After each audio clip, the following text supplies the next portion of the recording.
Welcome to Afro Latino World. My name is Courtney, and today we'll be interviewing Tiffany Hurd. Tiffany is a travel blogger, and she is with Tiffany Travels. She's also with Sweet Tiffy's Inspiration. And today we'll be discussing her solo travels to Africa, the Caribbean, and Latin countries, and what inspires her to do so.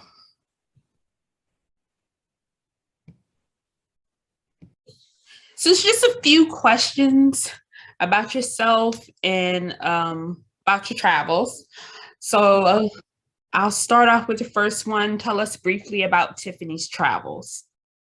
Okay, so it is Sweet Tiffy's Inspirations, and the reason why I came up with that name was because I literally want to inspire people to travel the world and live out their best life. So the website tiffany-travels.com, and I always say dash because if you don't put that dash, you'll find another Tiffany that is non-melanated, and that's not me. But Tiffany Travels, the blog is all about my travels around the world. I talk about love stories. I talk about solo travel. I talk about group travel. And when I talk about travel, I am talking about accommodations, food, excursions, and different people that I meet along the way. Okay. So when you're encouraging others to live their best life, do you blog everywhere you go? Yes, so I blog. I've been blogging for about 5 years now, so it seems like so long. That is long. Yes. I actually started because someone asked me to write for their blog, and when I sent it to them, I never heard back from them again. And so I was like, okay, well, I guess it's time to start my own blog. Right.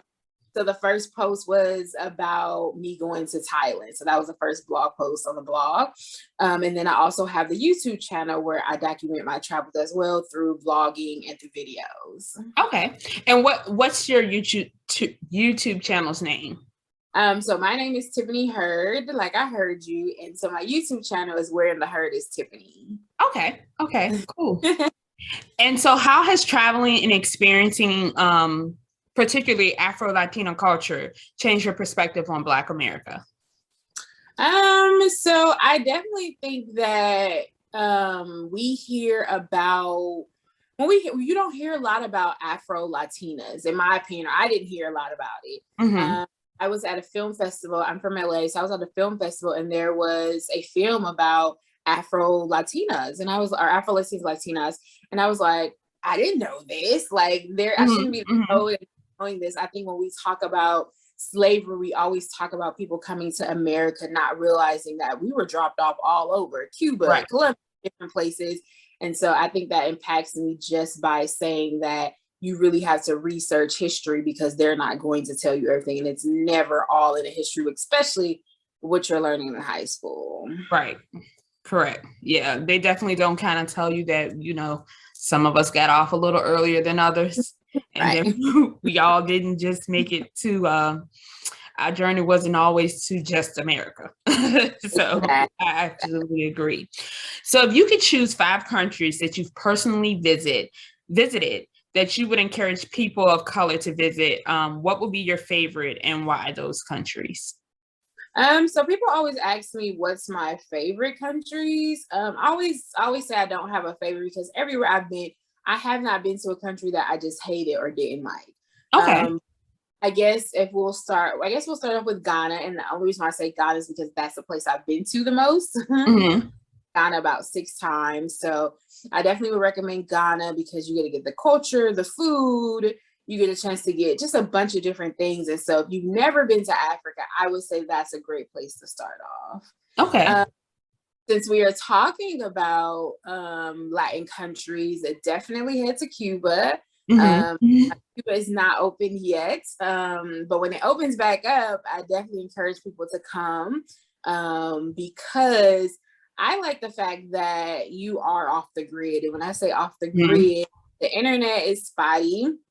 You just don't have, of course they have internet cafes, but most countries you go to, you can get Wi-Fi at McDonald's, you get Wi-Fi, at Starbucks. Cuba, that's not happening.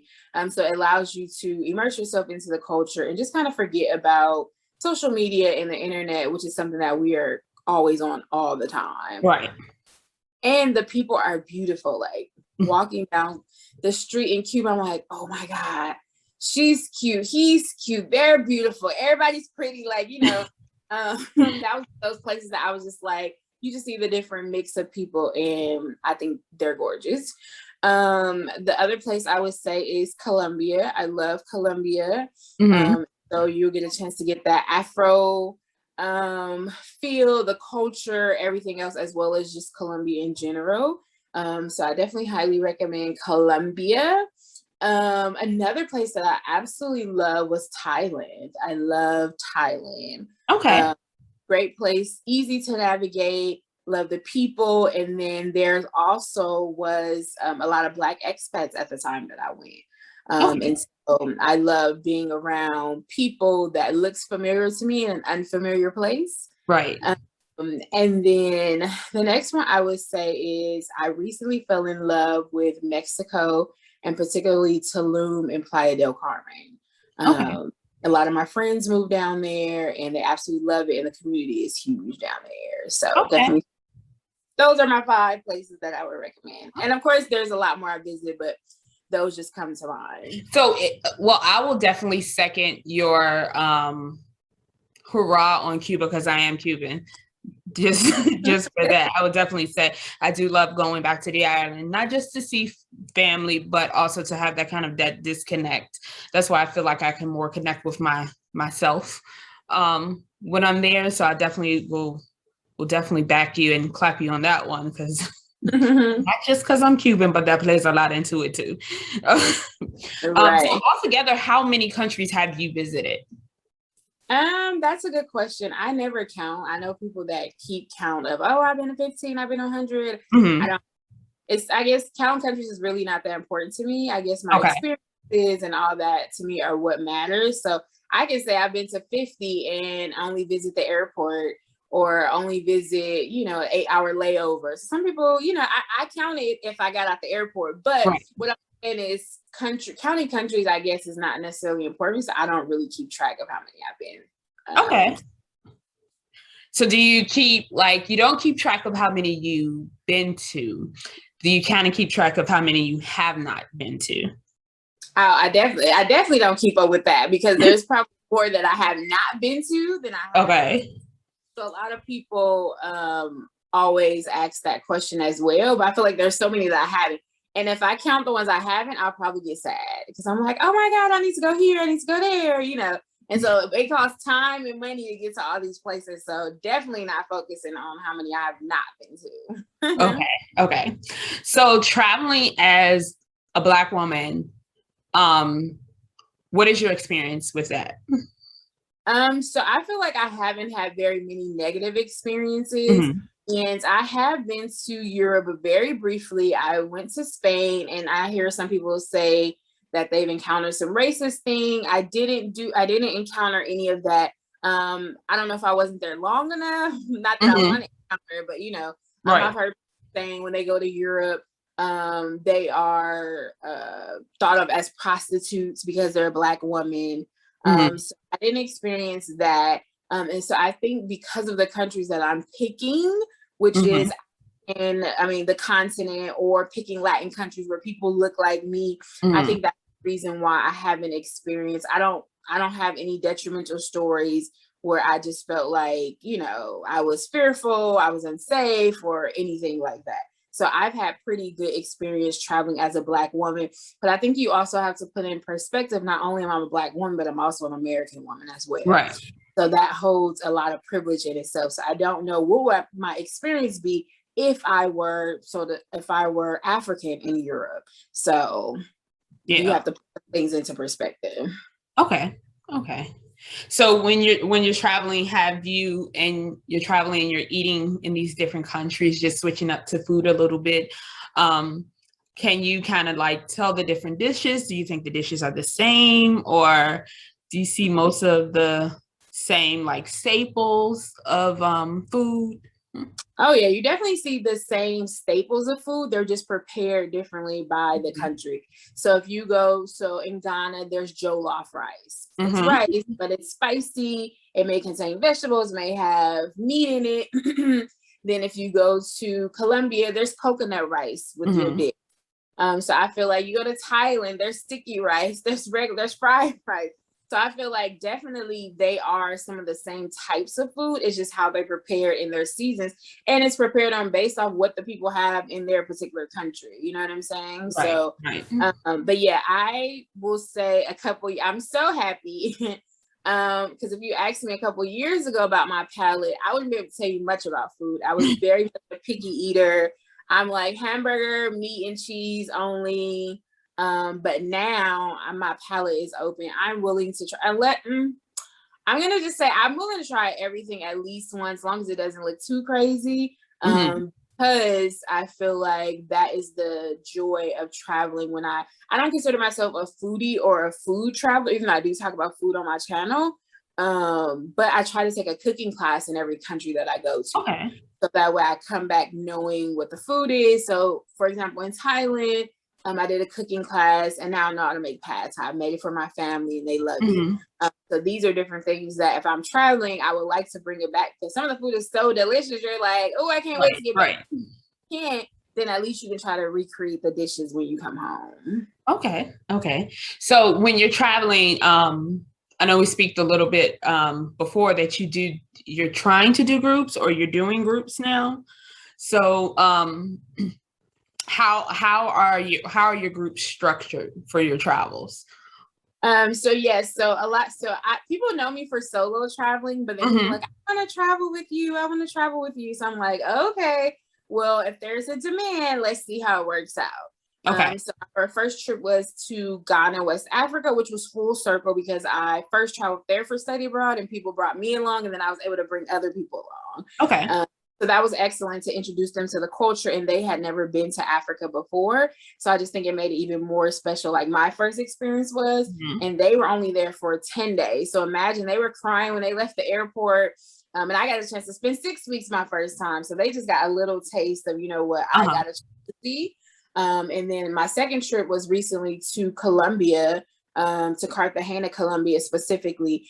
So basically the way I structure my trips are I handle your hotel and your activities while we're there. So usually I'm with people for the whole entire week. We may structure to where I can't go on every single trip, but since we've only done a couple, then I've been on every trip with them. Okay. And so I'm the one that's, you know, kind of taking them around and different things like that. So it's been exciting, to say the least, to bring people along with me. Okay. Okay. So do you have any upcoming asking for a friend? Actually asking for yourself. Right. It's so funny because I feel like the pandemic, of course, halted everything. Right. And so last year is when I was starting to like really ramp stuff up. So I had like 15 women signed up for Colombia last year.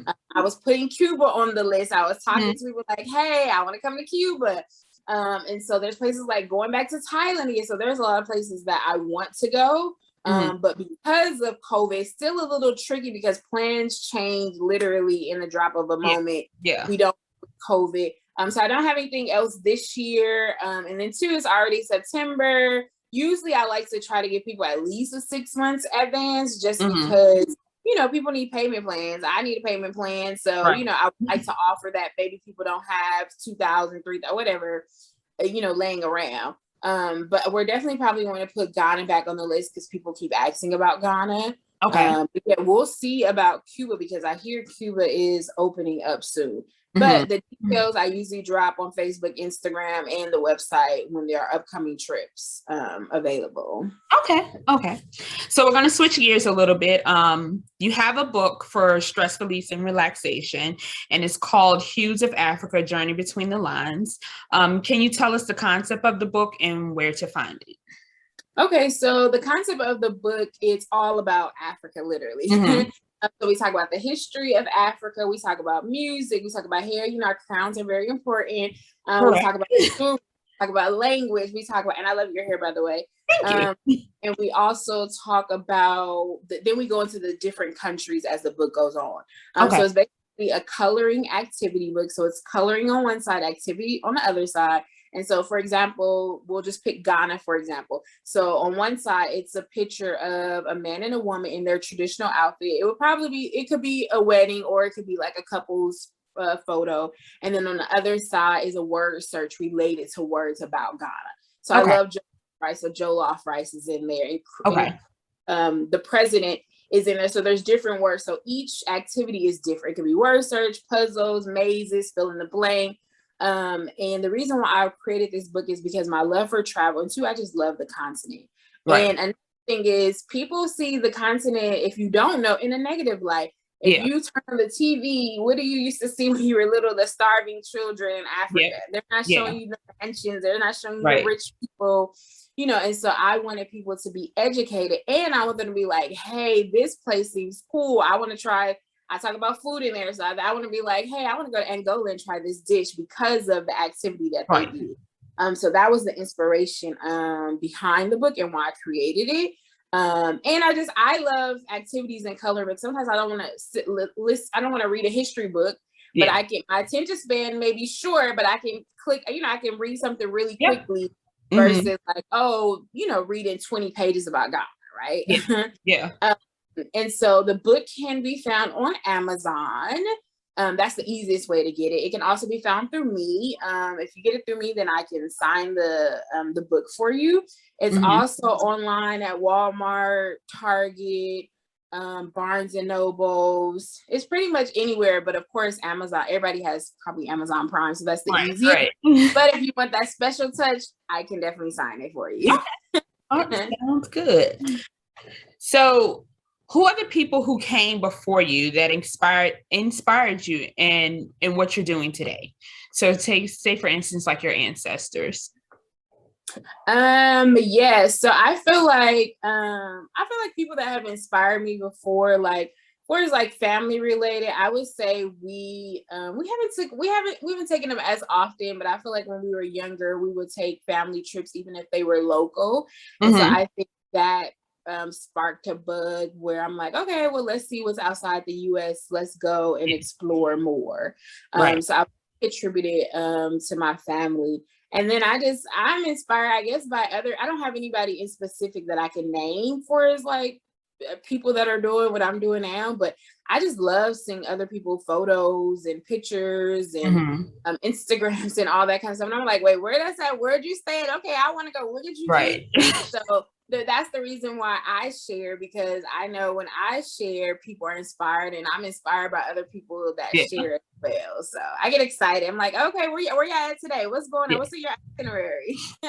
I can definitely understand that, because I do go through pictures to see where people have been and see stuff. And you have those little reels now on Instagram, so people are posting their little reels on there, and I'm looking up the little places. I think the last place I looked at, which was odd, someone that went to Iceland, but where they stayed was very pretty, and I'm like, I might can stay. I might can do this. So I definitely understand that. So Iceland, I haven't been to Iceland, but I hear it's expensive. But yes, I stay. I am, if people know me, I'm a hostel girl. But when I was in Colombia, I stayed at a hotel because of my group. So I don't put my groups in hostels. So we stayed at a hotel. And then later on, I also went to a glamping site that was beautiful. And so, I see why people do luxury. I can see, but hostels have some good places too, but the glamping site was really, really nice. So when you play at a really nice place, like the views are unmatched and different things like that. So I can appreciate a good place to stay. Yeah, I definitely can appreciate a good place, good food. And like, I'm not the type of person, when I travel, I don't want to be in the hotel for so long or wherever I'm staying. I want to be out and about. I want to see stuff. I want to do stuff. I want to get that experience. So I definitely understand that. So how can people find more information or contact you if need to be? Okay, so there's several different ways. Again, the YouTube channel is Where in the Herd is Tiffany. So that's where you will see actually the visual, the vlogs and different things like that. And then also you can find me on Instagram at Sweet Tiffies. And I also have an Instagram for the book, and it's Hughes_of_Africa. You can also find me on the blog, which is www.tiffany-travels.com. Of course, I'm on Twitter, TikTok. I'm on all the social media places. And believe me, people find me. They'll send me emails like, "Oh, I saw you on Pinterest. Oh, I saw you on YouTube." I'm like, "Oh, y'all really be looking for me." But I love it when they find me from different places. So yeah, I'm all over the place. Okay. So have you, like, within your travels, have you made good, like say for instance, in your Latin culture, the Latin culture countries you've been to, have you made like friends, contacts, and stuff like that for those countries? Oh, absolutely. I love WhatsApp. So my WhatsApp still goes off even when I'm back home from vacation. And it's usually because they're international. Usually if you have WhatsApp, either you're a traveler or you're international. So I Right. definitely but with contacts, either tour guides or I mean that's what I don't know where I was telling somebody this. Oh, I did a YouTube video and I was telling people to like get your taxi driver number. Like if you like Mm-hmm. something, there was this I actually did get his number. I didn't follow up with him. There was this one taxi driver in Colombia. He literally had to take us from the walled city in Cartagena to our hotel. And I kid you not, I feel like he did like a roundabout and like did like a little tour, like, oh, go to that restaurant, oh, go there. Mm-hmm. Like he was great, and all he had to do was drive us from one place to another. So I think I did get his number, but take people's number down. I still talk to some of the solo travelers that I met in Cartagena as well. So Okay. yeah, I definitely make sure I'm getting either the Instagram or Facebook or something just so we can stay connected because we never know where we may end up in the same country again. Right. Right. Yeah, I totally agree with that. I've never been to Colombia, so that's on my travel list. So speaking to more Black folks and they'd be Yes. like, "Oh, I went to Colombia." And I'm like, "Okay, well, apparently I need to pack my bags and go to Colombia." I'm not sure how it is now, like with COVID and everything going on. I said I'm still doing research on it. Going. I don't know if I'm gonna go by myself. I'm gonna take 3. You know how you try to get a group together, and then they start dwindling off. Yeah. That happens even with doing group trips. People are always like, "Yeah, I want to come. I want to come. I want to travel." And then when it comes to pay and all, then it's crickets. So, Yeah, yeah. but I highly recommend if you've never done a solo. I don't know if you have or not. If you've never done a solo trip, I highly recommend that you do one because solo travel is just different. I actually think solo travel is my favorite, Mm-hmm. but I love it because of the freedom and the flexibility, and it just allows me to meet so many more people. For example, I went to Mexico last year. The first time I was solo for like 2 weeks, and then the next time I went back with my family. And so right after my family left, I'm walking down the street and this guy was like, "Hey, black girl." And I was like, "What'd you say?" And he's like, "I said, hey, black girl." And I was like, "Oh, hey." So I literally sat there and talked to them for about 2 hours. If my family had been there with me, there's no way that I would have been able to stop and talk to them. These were 3 black people from the States. One was living there, and one I knew from Howard. I went to Howard University, or I mean, not I knew her, but you know, it's family once you go to Howard. And then the other, we knew mutual friends. So I say all that to say that solo travel allows you to stop and take a break, talk to people. If you're with a group, you usually have a schedule, usually don't deviate outside that schedule. And I just think solo travel is a whole nother level. And it's funny, I'm talking about solo travel because I really want to do a solo travel summit to help Okay. people that are, have never done it before, because it seems like it's a scary thing, right? Yeah. But I highly recommend that you try it at least once, even if it's local. Like if you live somewhere 2 hours, go to a solo destination. Okay. Yeah, I've Before definitely you done it local. I wouldn't really, well, I don't, that's not really counting as a solo trip because when I'm going to Cuba, I'm visiting family. So it's not really a solo trip, but I am normally moving by myself and getting there and stuff in that aspect. But I definitely want to try at least one international solo trip. Yes, go for it. I'm rooting you on. Thank you.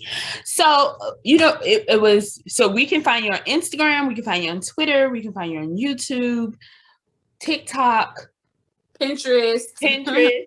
email. Email. Okay. All right. Okay. So we have all those to follow you with, and people can reach out to on those platforms if they have any questions, if they're interested in your travels or how to travel solo. Yeah. Or anything in that aspect. Thank you for joining Afro Latino World. Again, this is Courtney. Please like and subscribe. You can follow us on Facebook and Instagram under Afro Latino World. Thank you.